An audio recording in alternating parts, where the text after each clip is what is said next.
Last week, an elected member of the Brevard County, Florida School Board made national news when she spoke at a meeting about the threats she has received from some parents and activists over her support of masks for children in school.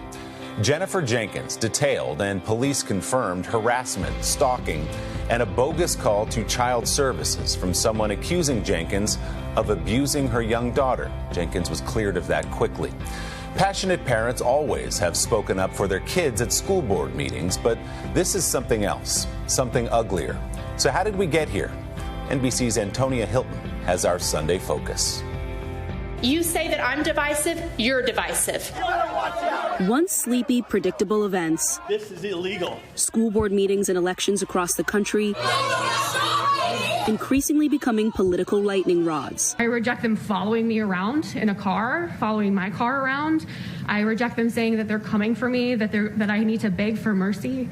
I reject that when they are using their First Amendment rights on public property, they're also going behind my home and brandishing their weapons to my neighbors. Brevard County, Florida School Board member Jennifer Jenkins went viral describing her personal experience. This is a political, calculated move to incite voters to be engaged using fear and different tactics. Joining Johnson County, Kansas, and Williamson County, Tennessee, all making national news in the wake of persistent, violent threats against school board members. This week, parents in Michigan and Virginia filing suit against the Department of Justice for allegedly stifling free speech by investigating similar threats.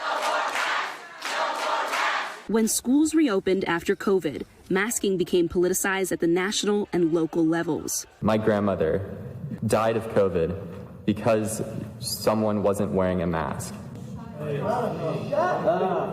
And in the wake of George Floyd's murder, fights over critical race theory, a graduate-level study of the relationship between the law and racial inequality.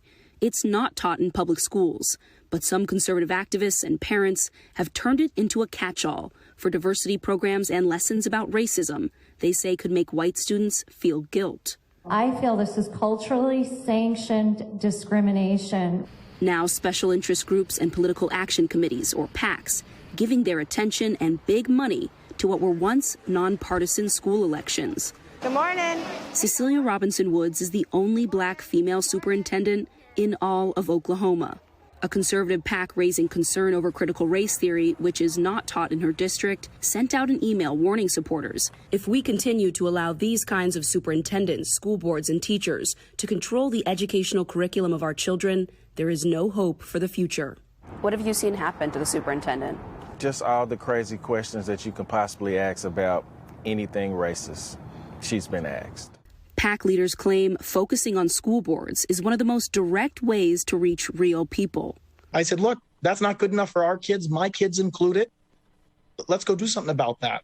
Frustrated by his children's school remaining virtual, Paul Martino launched a PAC, Back to School in PA, and pledged $500,000 to school board members that run on a platform focused on keeping schools open. If people on the other team have an opposing point of view and they want to empower parents like we're doing on a different issue, please join the party. No more masks! Turning these heated hometown battles into potential indicators of the larger political landscape. All of this has completely impeded our ability to govern and focus on our students and their success. And Antonia joins me now live in studio. Antonia, good morning. It's great to see you. So you've been covering these meetings for months and months now very closely.